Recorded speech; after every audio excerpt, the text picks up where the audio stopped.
मिनश्शैतानिर्रजीम बिस्मिल्लाहिर्रहमानिर्रहीम इन्न दीना इंदल्लाहिल इस्लाम Islam is only अल्लाह's religion हस्बुनल्लाहु निअमल वकील निअमल मौला व निअमल नसीर व तुइज़्ज़ु मन तशा व तुज़िल्लु मन तशा बियदिकल खैर इन्नका अला कुल्लि शैइन कदीर।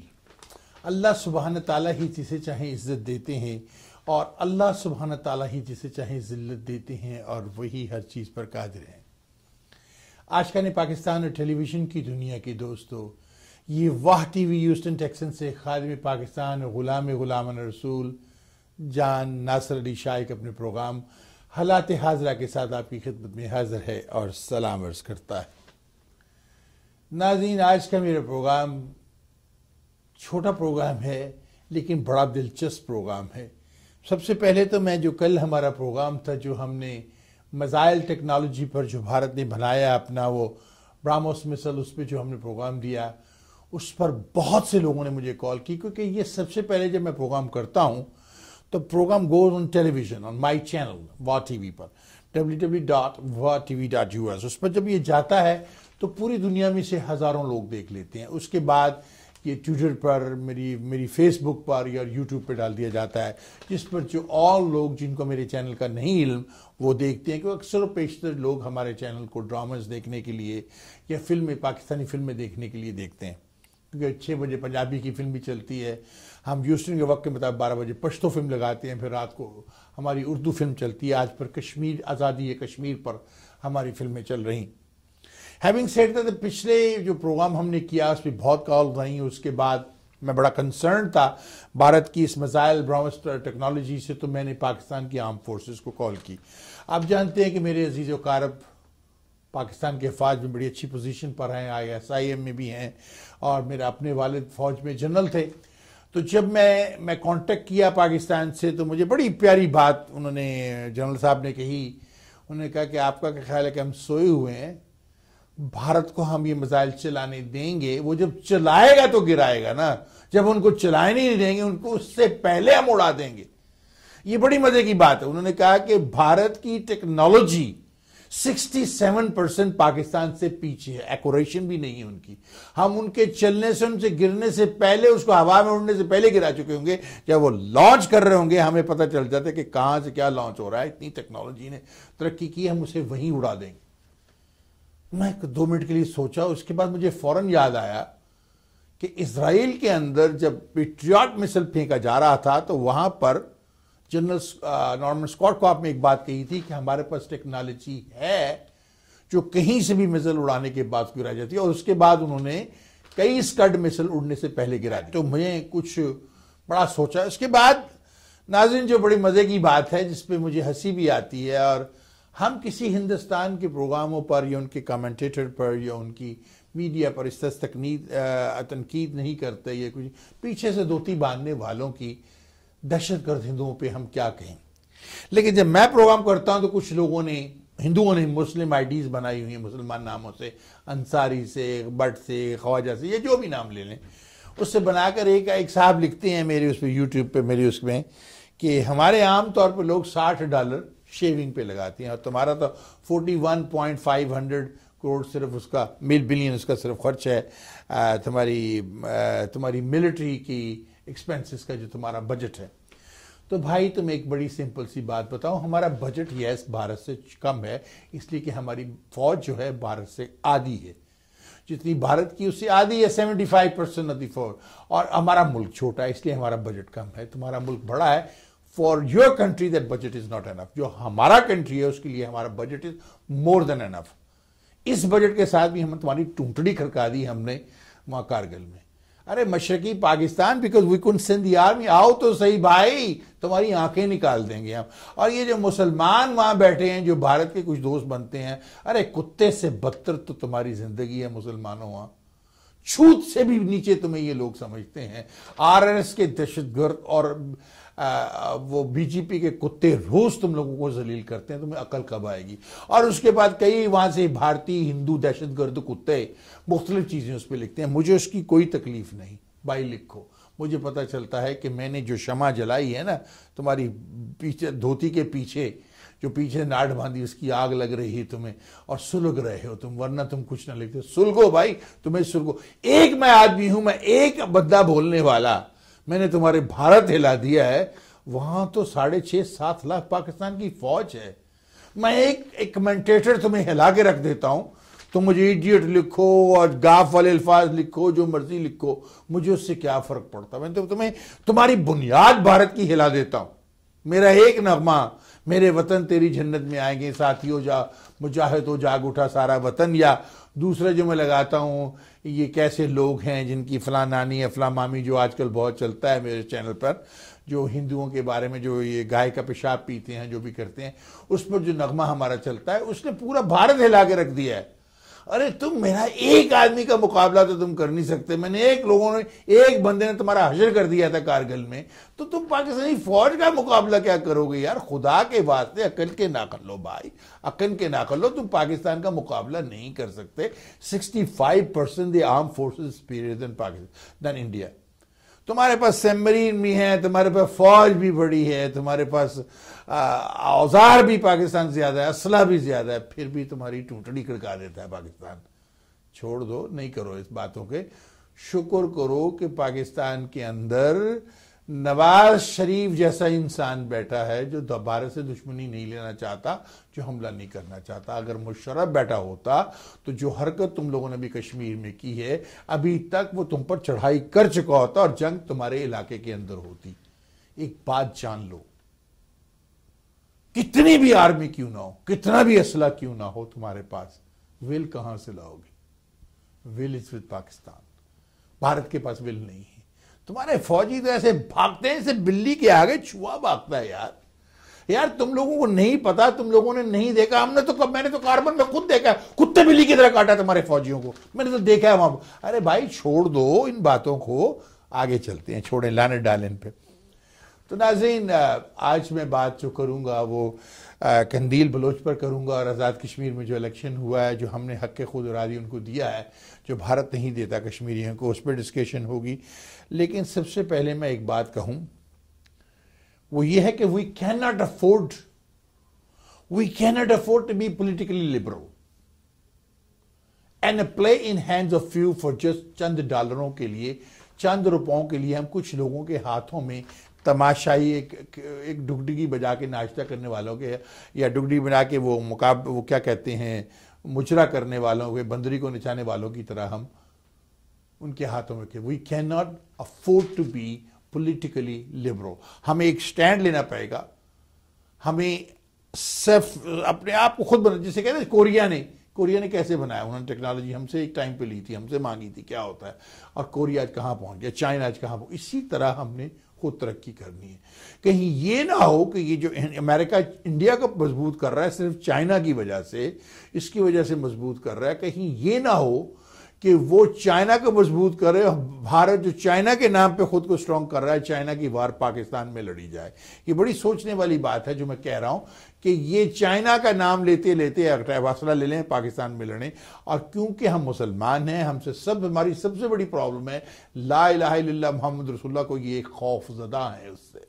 तमाम दुनिया, खासतौर पे क्रिश्चियन ला इलाहा और यहूदी ला इलाहा इल्लल्लाह मोहम्मद रसूलुल्लाह से खौफजदा है, क्योंकि वो सच्चाई है, वो एक सच्ची बात है। सच्चाई से सभी डरते हैं, इसलिए हमें बड़ा मोहतात होकर चलना पड़ेगा। और मैंने आपसे कहा ना, हमें बनाना पड़ेगा डिफेंस एंड डेवलपमेंट फंड। हमें defence and development fund Pakistan में बनाना पड़ेगा, जिसमें पूरे पाकिस्तान को इन्वॉल्व करें, और पाकिस्तान में जो भी मंसूबे हों वो आवाम को दे दें, उसकी मालिक वहां आवाम को बना दें। फिर आप पे कोई तनकीद नहीं करेगा, उस पर जो मुनाफा हो वो आवाम को जाए। एक परसेंटेज में गवर्नमेंट को, कोई गवर्नमेंट चलानी है, और बाकी मुनाफा आवाम को जाए। आवाम के ठेकेदार लें, आवाम से लें, आवाम से बिडिंग लें, तो हालात बदल जाएंगे पाकिस्तान के। सोचें मियाँ साहब मैं क्या कह रहा हूं। आखिर मैं कंदील पे बात करूंगा, अभी मैं आज़ाद कश्मीर पे बात करता हूं।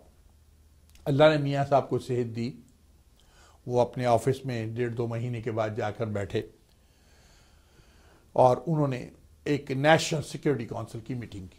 उस मीटिंग में हैरत की बात यह है, हाँ कश्मीर का मसला डिस्कस हुआ, जो मकबूजा कश्मीर में जो जुल्म भारत कर रहा है, उससे सारी दुनिया बात कर रही है, वो भी डिस्कस हुआ, लेकिन वो जो जासूस हमने पकड़ा उस पर कोई डिस्कशन नहीं हुई। हिंदुस्तान पे हमला कब और कैसे करना है उसकी वो डिसीजन तो बाहर नहीं आएगी, these a government secret. I am sure ये बात जरूर हुई होगी कि हमें भारत को इसका मजा अगर हमने ना चिखाया जो कर रहा है तो एक टाइम पर हमें प्रॉब्लम आ जाएगी, क्योंकि भारत फिर हमारे साथ कैचअप कर लेगा। ये भारत हमसे बड़ा पीछे, बड़ा मुल्क है जो पीछे से धोती बांधने वाला पाकिस्तानी फौज को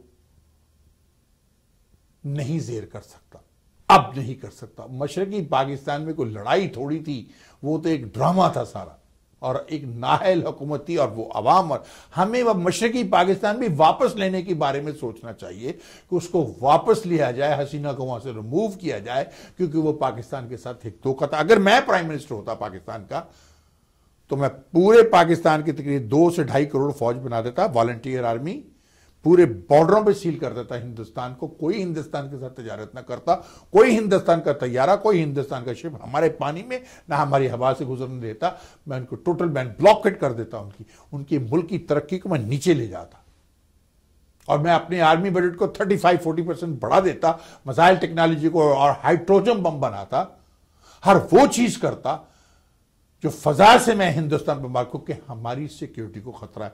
जो और मैं किसी दुनिया के मुल्क को ना सुधा, कट जाओ दुनिया से, आई डोंट केयर। हम रह सकते हैं, हमारे पास मिडिल ईस्ट है, पूरे मुसलमान ममालिक हैं। कभी मुसलमान जो ला इलाहा इल्लल्लाह मोहम्मद रसूलुल्लाह का विर्द करता हो, कितना बदकिरदार से बदकिरदार मुसलमान भी हो, वो दूसरे मुसलमान का हाथ बुरे वक्त में नहीं छोड़ता। यही तो आका मोहम्मद मुस्तफ़ा की ब्लेसिंग है, यही तो अल्लाह का करम है मुसलमानों पर कि एक मुसलमान दूसरे भारतीय मुसलमानों को देख लो, जानते हुए कि वो हिंदुओं के दोस्त हैं, जब उन पर मुश्किल आती है तो हम उनके लिए खड़े हो जाते हैं। फलस्तीनियों को देख लीजिए, हमारी कोई इसराइल से जंग नहीं, हम उनके लिए खड़े हो जाते हैं। कहीं भी मुसलमान प्रॉब्लम हो, दूसरा मुसलमान, क्योंकि जो रिश्ता है ला इलाहा इल्लल्लाह मोहम्मदुर रसूलुल्लाह का, ये खून से भी ज्यादा मजबूत रिश्ता है कि इस रिश्ते को अल्लाह तबारक ताला बनाते हैं। और मुसलमान होना एक बहुत बड़ा एजाज है। फबिअय्यि आलाइ रब्बिकुमा तुकज़्ज़िबान, ये अल्लाह की नेमत है कि आप एक मुसलमान के घर में पैदा हुए, आप एक जन्नत को में जाने के हकदार हो गए, आका मोहम्मद मुस्तफ़ा के आप उम्मती हो गए। इससे बड़ा एजाज और खुदा आपको क्या दे, इससे बड़ा इनाम क्या दे। आपने उसे मजाक समझ लिया। तो इसलिए आपको मैं अगर प्राइम मिनिस्टर होता, मैं कोशिश कर रहा हूं कि पाकिस्तान यूनाइटेड पार्टी बनाऊं और मैं अमेरिका छोड़कर पाकिस्तान चला जाऊं। I am very seriously considering. मैं अपने बच्चों को कह रहा हूं कि छोड़ो अमेरिका और पाकिस्तान चलते हैं मेरे, क्योंकि बच्चे यहां पैदा हुए हैं, यहां जवान हुए हैं, मेडिकल कॉलेजों में पढ़ रहे हैं, कोई फौज में है, कोई कुछ है, कोई पुलिस में, बेटा मेरा एक पुलिस में है, तो बेटे मेरे ने फौज में सर्व किया है, नदीम ने। तो मेरे बच्चे यहां पर जवान हुए, पढ़ रहे हैं, मेडिकल कॉलेजेस में हैं, डॉक्टर बन रहे हैं। बनो बेटा, पढ़ो, हर औरत को पढ़ना चाहिए। लेकिन मैं ये कहूंगा कि हमारी रूट्स, जो मेरे वालिद आए थे 1958 में पाकिस्तान से, वो हमें ले आए थे, वरना हम पाकिस्तान में होते हैं। हम पढ़े लिखे लोग हैं, हम वेल टू डू हैं फैमिली, हमारी एक रिच फैमिली है, वहां पर कोई गुर्बत नहीं है हमारे पास कि हमें दूसरी दुनिया में जाके काम करना। भारतीय उनके दहशत गर्दों की तरह, ये भारतीय पीछे से धोती बांधने वालों को, जिनके मुल्क में कुछ है नहीं है। यहां पर एक और बात आपको बताऊं, दुनिया में सबसे कम बिजली पर कैपिटल अगर है तो भारत में है। दुनिया में गुर्बत इतनी है भारत में कि पाकिस्तान से ज्यादा गुर्बत भारत में है। पाकिस्तान में आजाद कश्मीर जो आपका इलाका है, उसमें एक बात बताऊं, गरीब से गरीब आदमी के पास, भले उसकी झोंपड़ी है, उसका अपना घर है। पाकिस्तान के गरीब से गरीब आदमी के पास, जो आजाद कश्मीर में रहता है, उसके पास अपना घर है। उसको घर की जिंदगी, उसके पास अपनी, भले उसकी झोंपड़ी है, बड़ी उसकी शेड है, कुछ है, जो भी शैक है, कुछ भी है, वो उसका अपना घर है वहां पर। पाकिस्तान के गरीब से गरीब आदमी जो है, फकीर जो बैठा है, वो भी भारत के गरीब लोगों से बेटर है। दुनिया में सबसे ज्यादा गुर्बत है। तुम अपने एटम बम बनाओ और सबमरीने बनाओ और ये मिसाइल बनाओ, जो मर्जी करो, वी डोंट केयर, क्योंकि आप पाकिस्तान का मुकाबला नहीं कर सकते। आपके ऊपर एक सवार है पाकिस्तान हमें ले बैठेगा, पाकिस्तान ये कर देगा। हां, पाकिस्तान तुम्हें ले बैठेगा, इसलिए पंगा ना लेना। दिल्ली छीन लेंगे तुमसे, बॉम्बे छीन लेंगे तुमसे। जिस दिन अब जंग हुई और वहां पर सही मेरे जैसा अगर कोई आदमी वहां बैठा हुआ सरफिरा, तो याद रखो जंग बंद नहीं होगी जब तक दिल्ली और कश्मीर और बॉम्बे पाकिस्तान के पास नहीं, कट काट दूंगा बांग्लादेश तक, बशर्ते पाकिस्तान, क्योंकि हमें वो भी वापस लेना है। मैं बड़ा डिफरेंट टाइप आदमी हूं और बड़ा सीरियसली कंसीडर कर रहा हूं पाकिस्तान की सियासत में आने के लिए और अपने बच्चों को लाने के लिए। सो बी केयरफुल। वो जो लोग कहते हैं अमेरिका में बैठा है पाकिस्तान क्यों नहीं जाता, अरे भाई इस पर अगर मैं पाकिस्तान चला गया तो तुम कहाँ जाओगे, तुम तो समुद्र में गर्क कर दूंगा तुम लोगों को मैं। तो मेरी फिलॉसफी नहीं जानते, मैंने जैसे बेदर्दी से तुम लोगों को कारगिल में मारा था ना, उससे भी ज्यादा बेदर्दी से अगर मैं पाकिस्तान की पॉलिटिक्स में आ गया तो हिंदुओं के साथ जो उनको मैं दुनिया के नक्शे से खत्म कर दूंगा, क्योंकि बुत प्रस्त को मारना सवाब है। आका मोहम्मद मुस्तफ़ा ने काबा में बुतों को तोड़ा था, आप मेरा इशारा समझ गए हैं। खैर बहरहाल वो एक सवाब का काम है, नेक काम। लेकिन अगर वो आप पे हमला करे तो मैं किसी बेगुनाह इंसान पे जुल्म नहीं करना बर्दाश्त करता। I do not believe on any kind of terrorism by anybody. But if somebody attacked me, if somebody attacked my country, if somebody attacked the United States, I will defend America. I will fight for the United States to protect my red, white and blue flag, because I'm a strong believer of the Constitution of the United States of America. Having said that, इसी तरह my motherland, Pakistan, I'm a strong believer that motherland should exist, Kashmiri should be free, Palestine should be free, but the same token, Israel have a right for the Israel must exist. हम किसी मुल्क को ख़त्म नहीं कर सकते, हाँ जो फ़लस्तीनियों को होमलैंड चाहिए, लेकिन Israel must exist. Having said that, तो दूसरी तरफ निकल जाएंगे तो यहाँ पर मैं बात करूँ, ये भारतीय कुत्ते जो हैं, पीछे से धोती बांधने वाले दहशतगर्द हिंदू कुत्ते, ये जो चंद बैठे हैं आरएसएस के एजेंट और बीजेपी के एजेंट, बाकी भारत में करोड़ों लोग हैं जो बहुत प्यार करने वाले लोग। भारत के सब लोग ऐसे नहीं हैं, भारत में बड़ी मोहब्बत करने वाले लोग हैं जो नहीं चाहते कि पाकिस्तान और भारत का पंगा हो। ऐसे पाकिस्तान में भी करोड़ों लोग हैं जो नहीं चाहते। हम कब चाहते हैं, भारत ही पंगे पे आया हुआ, अगर पंगा लोगे तो तंगा लो होगा, पंगा लो तो फिर डंडा तो होगा। इसलिए छोड़ो इसको भाई, तुम अपनी तरक्की करो, हमारा छोटा सा मुल्क है, हमें तरक्की करने दो। तुम तो पाकिस्तान की सलामती को मानते नहीं, पंगे ले रहे हो अफगानिस्तान में पाकिस्तान के साथ। हम बलूचिस्तान छीन लें, कहीं ये ना हो बलूचिस्तान को छीनने के बहाने तुम दिल्ली हार जाओ। इसलिए लीव पाकिस्तान अलोन। अच्छा अब आगे चलते हैं आज़ाद कश्मीर की तरफ। मियाँ साहब बीमार थे, मैंने अभी कहा, मियाँ साहब ने आए और बड़ा जो जलसा किया वहाँ पर, खुताब के 10-12 मिनट का बड़ा, मैंने देख रहा था उनका टेलीविजन में, बड़ा ज़बरदस्त खुताब था। मियाँ साहब मुबारक हो आपको। और आपने जो बात कही मियाँ साहब बिल्कुल सही कही, धरनों से सियासत में कोई आगे नहीं आया जाता, धरने से नहीं, करने से। मियाँ साहब ने लाख रुपए की बात की है कि धरने इमरान खान तूने दे के मुल्क की इकानमी को तबाह ना कर, तेरे पास तेरे भंडारे में कुछ है तो कोई नाग है देवता जो डांस करके ठस के कुछ निकाल लेगा तो उसको निकाल, तेरे भी तुझे खुदा ने खैबर पख्तूनख्वा दिया है, साबित कर। तू तो कुछ भी नहीं कर पा रहा, वहां पर तू देख वहां करप्शन है, खैबर पख्तूनख्वा को सही कर ले, उसके बाद पाकिस्तान की सोचे। इतना सा एरिया तो तुमसे संभाला नहीं जाता, इतना बड़ा पाकिस्तान कहां से संभालोगे। तो मियाँ साहब ने जो तेरे मुंह पे खींच के छित्तर मारा है इमरान खान, ये बड़ा जबरदस्त छित्तर, इसका जवाब तूने देना है तो दे, तुम्हारा हक है तुम्हें जवाब देने का, फर्स्ट क्लास जवाब दे अपने खैबर पख्तूनख्वा को तरक्की दिलाकर।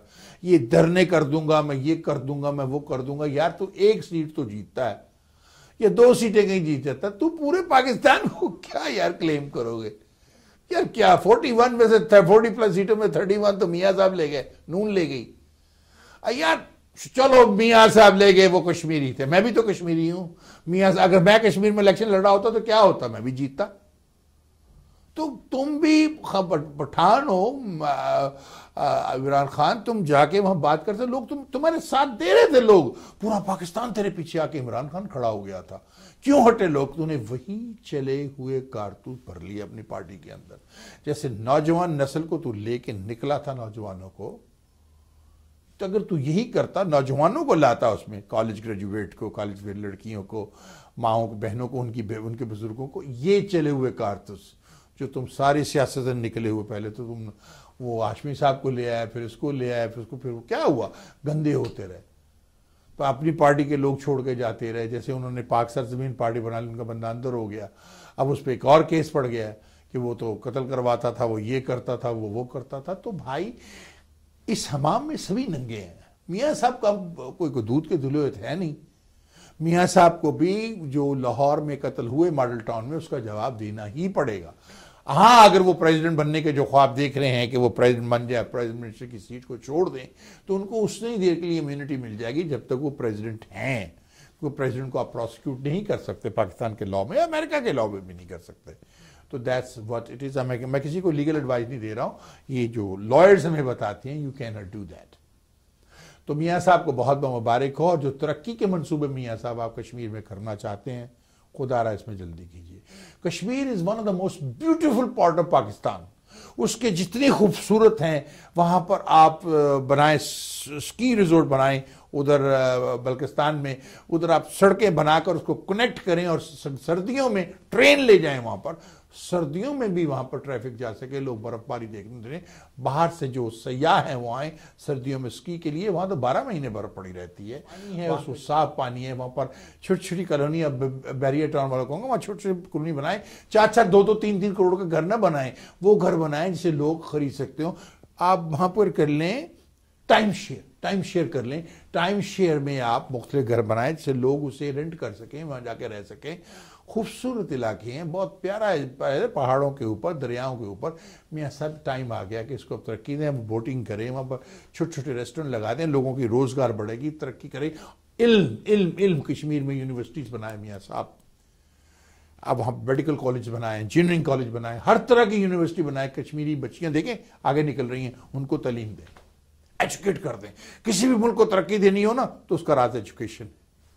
देखिए हिंदुस्तान ने क्या किया, आईटी में आगे आया, अब पाकिस्तान ने कैचअप कर लिया।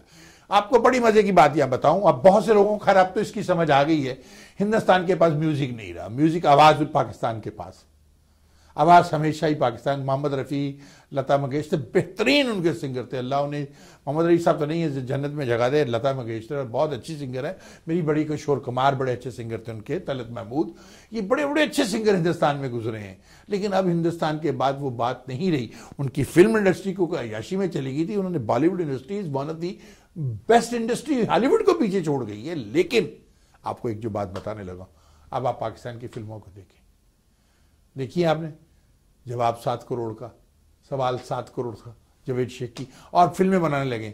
पाकिस्तान की फिल्म इंडस्ट्री डेड कर दी थी जनरल जिया साहब ने।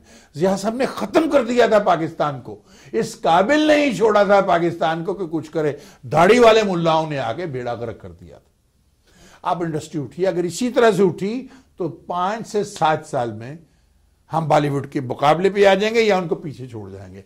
इससे ही होगा, या उनसे आगे निकल जाएंगे या एटलीस्ट हम इक्वल भी उनके मुकाबले भी आ जाएंगे। कि पाकिस्तान इंडस्ट्री बहुत तरक्की कर रही, बहुत तरक्की। अब उन्होंने मार्केट बाहर पकड़ ली है पाकिस्तान से, मिडल ईस्ट में, साउथ अमेरिका में अब उनकी फिल्में लगने लगी जो बंद थी। वो एक छोटे से मशहूर लेकर पाकिस्तान को देकर रो रहे, अरे आधा मुल्क छीन गया। तो क्या हुआ, इतना सा मुल्क छीना ना, इतनी दुनिया पड़ी है, जैसे भारत ने लिए इंडस्ट्री बाहर, जा लो। अब वो निकले हैं बाहर, क्वालिटी फिल्में बना रहे हैं, अच्छी प्रोडक्शन बन रही है, देखने का मजा आता है। जैसे भारत की फिल्में एक टाइम पे बहुत अच्छी फिल्में थी, क्या मूवीज बनाई थी इंडिया ने, दीदार, मुगल आजम, मदर ऑफ इंडिया, बहुत सी मूवी, अंदाज, ऐसी ऐसी फिल्में बना दी थी हिंदुस्तान ने जिसकी इंतहा नहीं।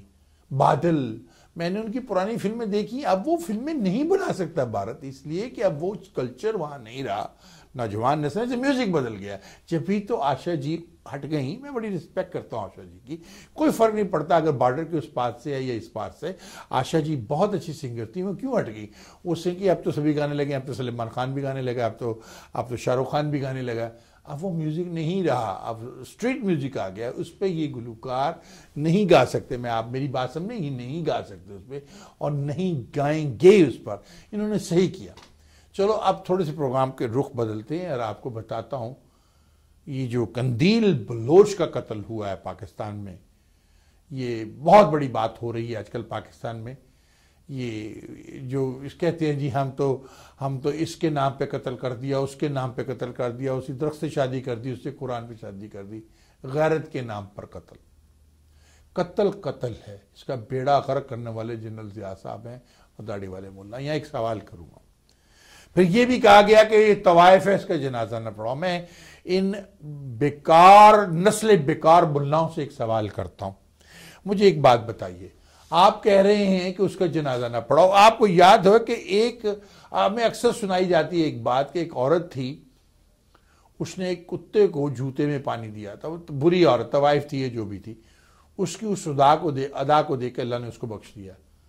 अब आपको क्या पता है जिसको आप तवाइफ कह रहे हैं उसका खुदा से क्या लिंक है? वो कलमा गो तो है ना, वो उसने जो गुनाह किए उसकी सजा मिलेगी, लेकिन जन्नत की हकदार तो है ना, क्योंकि ला इलाहा इल्लल्लाह मुहम्मद रसूलुल्लाह पर उसका ईमान है। अगर वो शिरक नहीं करती तो सजा पाने के बाद शफाअत नबी से, अल्लाह के करम से वो जन्नत में तो जाएगी ना। तो आप कौन होते हैं मौलवी साहब कहने वाले किसी मुसलमान का जनाजा ना पढ़ाएं? आप शर्म आनी चाहिए। और बड़ी मजे की बात है, कंदील बलोच ये वही लड़की है जिसने एक मुफ्ती आजम पाकिस्तान से बहुत बड़े उसके साथ बैठ के चिपट के बैठी हुई है, उसकी टोपी पहनी है, उसकी सब कुछ पहना हुआ। तो मैं बड़ा परेशान हूं इससे, इस बात से बड़ा परेशान हूं कि ये सब क्यों, समझे नहीं। यहां पर मुझे एक शेर याद आया है नाज़रीन, क्योंकि टाइम हो गया है, मैं जाने से पहले एक आपको बात कहना चाहता हूं कि ये जो कंदील बलोच का चक्कर चल रहा है कि भाई ने उसे गैरत के नाम पे मार दिया, कत्ल है। यहां पर मैं एक बात कहूंगा, ये जो मौलवी साहब कह रहे हैं जी उसका जनाजा ना पढ़ाया जाए, ये ना किया जाए, इस तरह की बकवास जो अब शुरू हो गई है, तो एक बात कहूं, एक शेर सुनाओ। बेचा है हमको किसने, बेचा है हमको किसने, खरीदार कौन है? बेचा है हमको किसने, खरीदार कौन है? गर हम है रौनक तो रौनक के बाजार कौन है? गर हम है रौनक तो फिर रौनक के बाजार कौन है? ये बेगैरत मर्द ही तो इसको बिठाता है औरत को बाजार में। और अगर गैरत के नाम पे आपने औरतों को मारना है, तो अगर गैरत के नाम पे भाई को मारना शुरू कर दिया तो बहुत सी बहनें, बहुत सी बीवियां, बहुत सी बाएं, बहुत सी माम चाचे भाइयों को मार देंगे और लाखों कत्ल हो जाएंगे गैरत के नाम पे। कत्ल है, इसको खत्म कीजिए। कोई गैरत के नाम पे कत्ल नहीं, कोई कत्ल करने के बाद माफी नहीं। जैसे आपने डेविस को भगा दिया पाकिस्तान से, ऐसी कोई माफीनामा नहीं। जो कत्ल है कि आफिया सदीकी को आप अमेरिका से ले गए, एक बेगुनाह औरत दहशतगर्दी के इल्जाम में, कुछ उसका गुनाह होगा जरूर थोड़ा बात, लेकिन ये नहीं जिसकी 80+ ईयर की उसको सजा मिली। मैं ये नहीं कहूंगा कि वो गुनाहगार नहीं थी, हो सकता है वो हो, मुझे नहीं इल्म। जो इल्म हमें है, जो कोर्ट प्रोसीडिंग हमने देखी है, ये सुनी है, तो वो उस सजा की हकदार नहीं थी जो उसकी दी है, तो आपने रोक लिया उसको। अरे यार छोड़ें इन बातों को, तो ये बड़ी जरूरी है हमारे लिए। तो इसीलिए मैंने कहा बेचा है हमको किसने, खरीदार कौन है? अगर हम है रौनक तो रौनक के बाजार कौन है? जरा सोचिए दाढ़ी वालों मुल्ला, आप उसके साथ फोटो खिंचाते रहे, वो आपकी टोपी पहन के बैठी रही और फिर आपने उस पर फतवा दे दिया। फिर आप कहते हैं कि मेरा दिल करता है मैं अपने मदरसे में उसकी फातिहा कराऊं। क्या मुनाफिकत है यार आपकी, मुनाफिकत की इंतहा है आपकी। ह्यूस्टन में भी एक मुल्ला है जो कि एक्सीडेंट मूवीज भी देखता है और यहां पर मदरसा भी बैलेर के पास चलाता है। सोचें जरा। और फिर आगे बताता भी है जो मूवीज में उसने एक्सीडेंट मूवी में देखा, उसमें इससे क्या हुआ और उससे क्या हुआ, और डिस्कस भी करता है। तो इन मुल्लाओं का कोई इनके डबल स्टैंडर्ड है, कोई लाइफ नहीं है इनकी। इसीलिए मैं कहता हूं 3 फुट का मुल्ला पर 5 फुट की दाढ़ी। तो ये सोचने वाली बातें हैं, और यही वजूहात हैं जिसकी वजह से हम पीछे रह जाते हैं। इन्हीं मुल्लाओं ने पाकिस्तान को तरक्की नहीं होने दी, इन्हीं मुल्लाओं की वजह से पाकिस्तान इंतहा से ज्यादा प्रॉब्लम में आया। अब एक औरत अगर उसकी इज्जत लूटी जाती है, जनरल जिया ने जितना पाकिस्तान का बेड़ा गर्क किया किसी ने नहीं किया। जो औरत की इज्जत लूटी जाती है उसके लिए कि 2 गवाहियां लेके आए, कहां से औरत 2 गवाह लेके आए?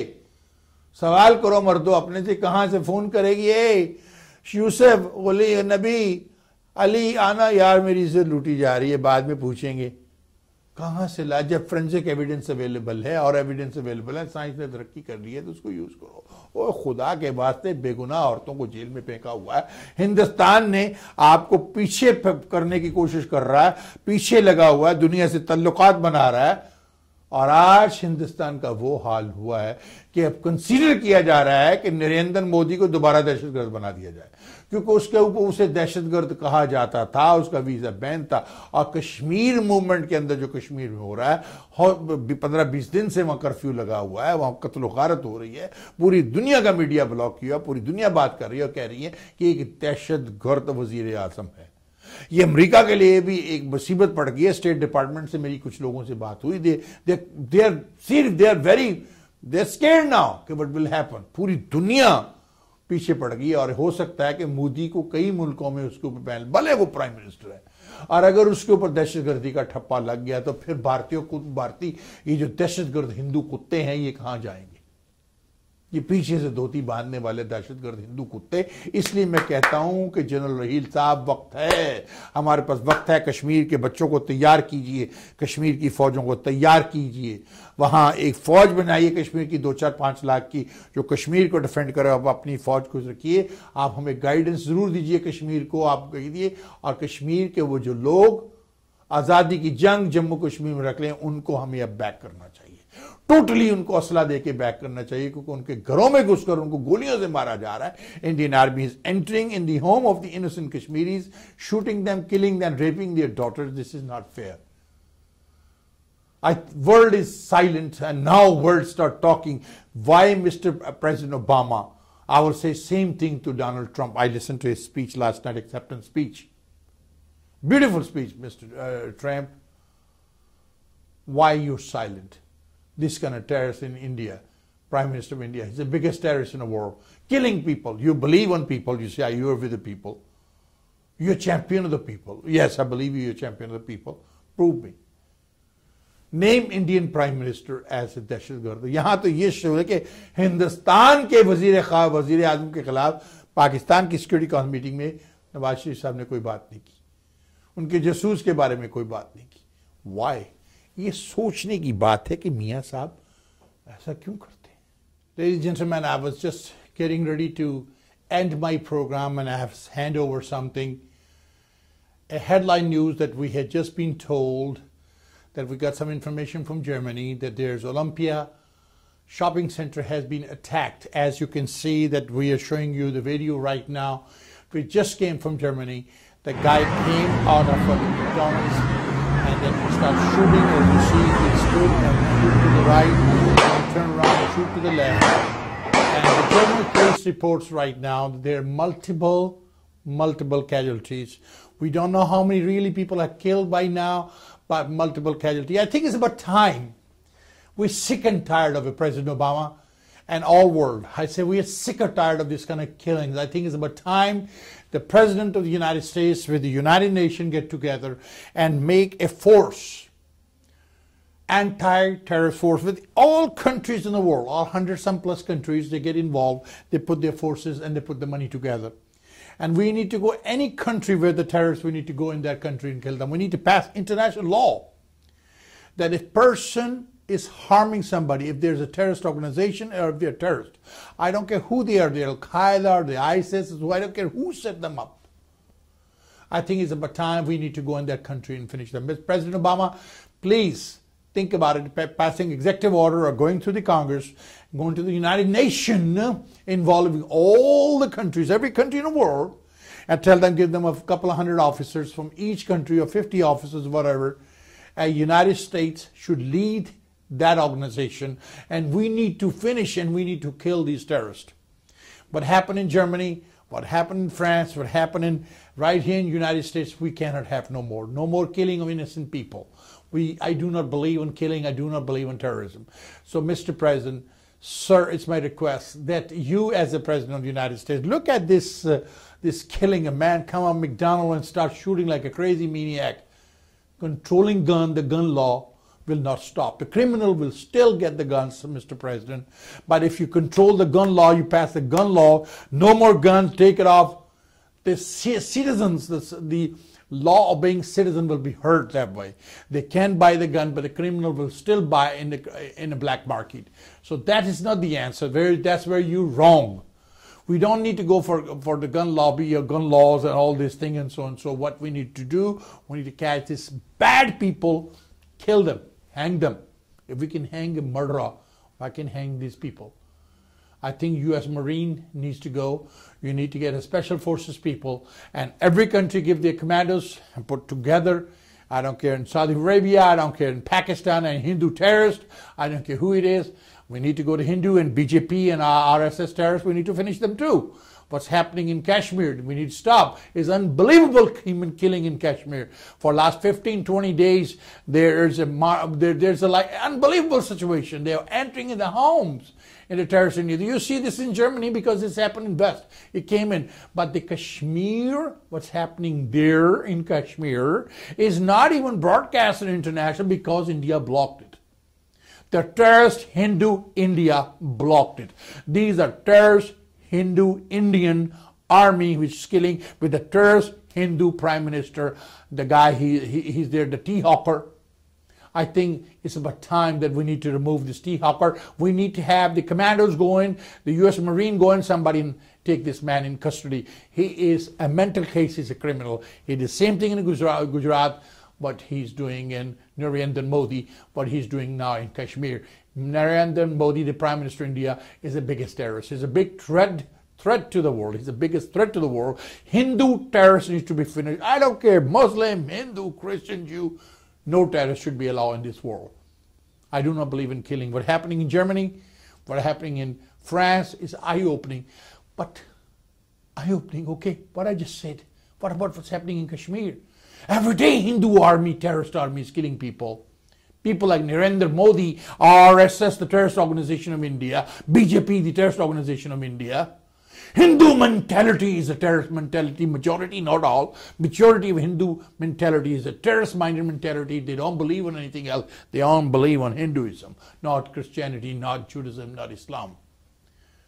So, Mr. President, not only because you want to go after China, you want to get ready India, you're going to be sorry one day, just like we were sorry in Vietnam, just like we're sorry everywhere, in Iraq, Iran, Libya, we are realizing, and that's the worst going to be when you support India. Don't support India. Stop supporting India as a terrorist nation. Name them as a terrorist nation, not a favorite nation. But I don't know what your agendas are. Look at what's happening in Germany. Worse than that is happening in Kashmir. Does anybody see the videos and everything? Because you can't. Indian won't allow it. They black out totally. Totally block. It's a blackout over there. No journalist can go there. No television camera. No newspaper can print any news. That's what we call a real terrorist, communist type of government. India is not a democratic country. India is a communist terrorist country. Having said that, ladies and gentlemen, I'm very sad. I'm very saddened what's happening in Germany. I will say that German people, we are standing, we as an American, as human beings, stand right with the German people. I feel for you. And I think we should do anything to catch these people and kill them. They need to be brought to justice. They don't need to do this to the civilized people, to civilized society, or to anybody. They don't. We need to stop it. I will ask every civilized government of the world join hands with America and the President of the United States and our Homeland Security.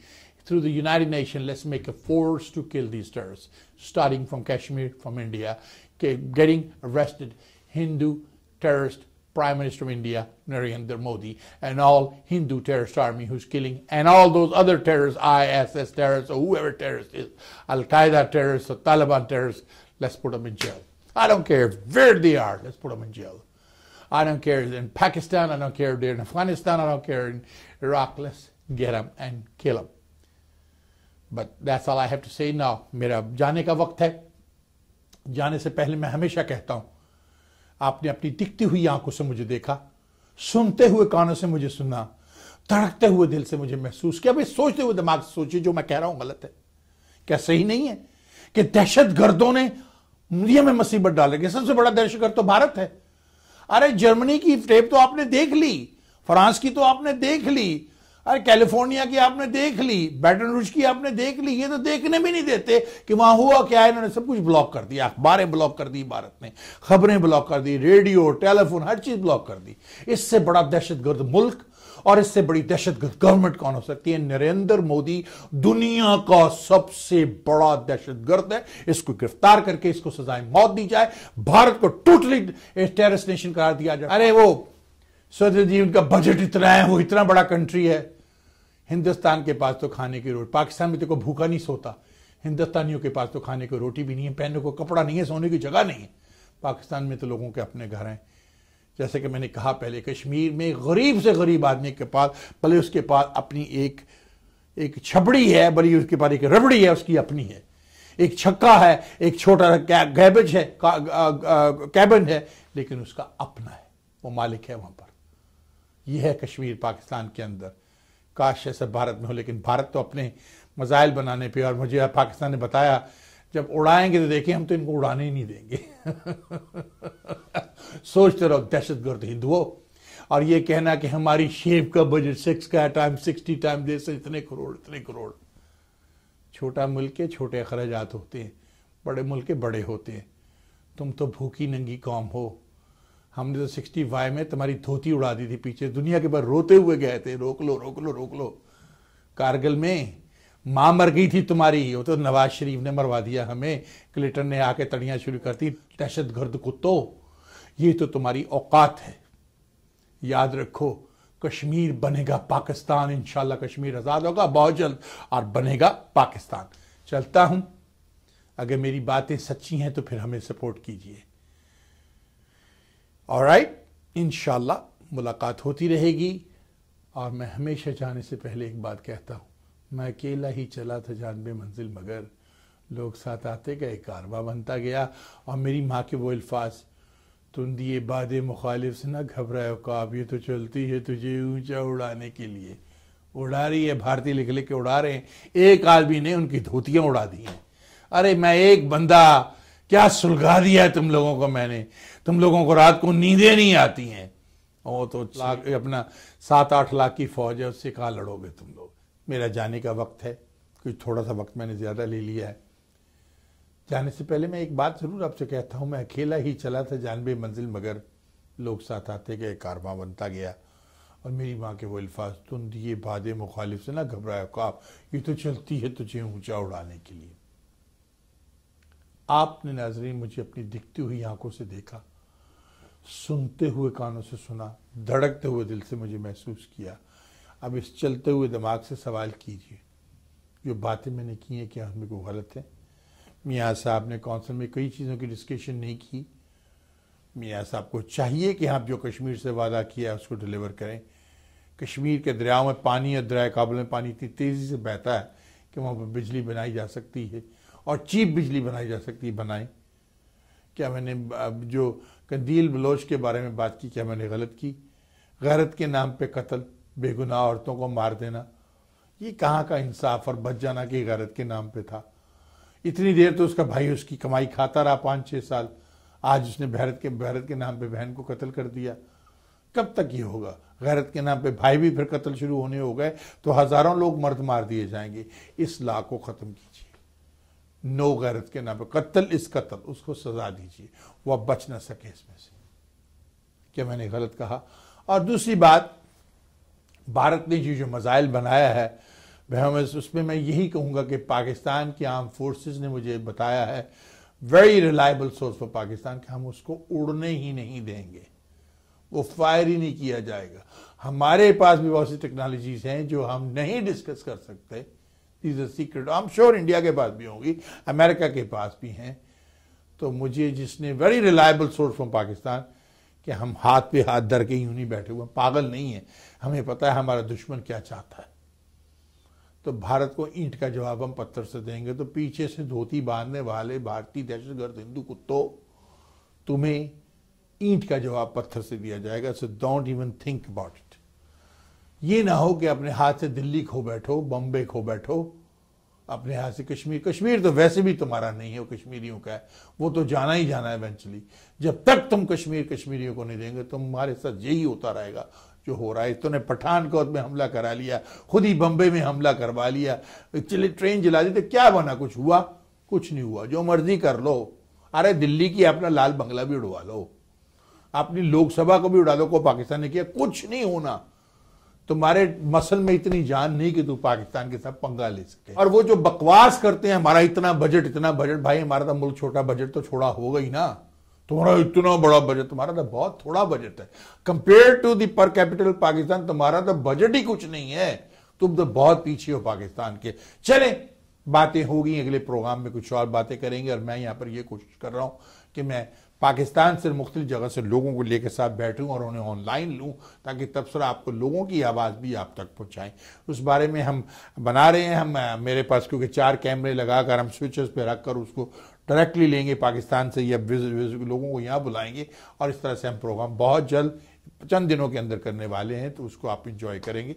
हमारे दूसरे studio, क्योंकि मेरे पास 2 studio, एक जिसमें मैं यहाँ बैठा हूँ, दूसरा हमारे बाहर एक और बड़ा स्टूडियो है, इससे भी बड़ा, उस पर बैठकर हम फिर वो प्रोग्राम करेंगे।